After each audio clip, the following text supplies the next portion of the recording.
হ্যালো বন্ধুরা, সবাই কেমন আছেন? আশা করি সবাই অনেক ভালো আছেন। তো আর একটা নতুন ভিডিওতে আপনাদের স্বাগতম।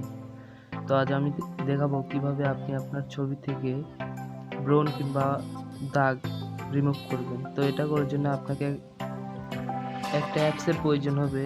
অ্যাপসের লিংক ভিডিও ডেসক্রিপশন বক্সে দেওয়া থাকবে। তো চলুন শুরু করি।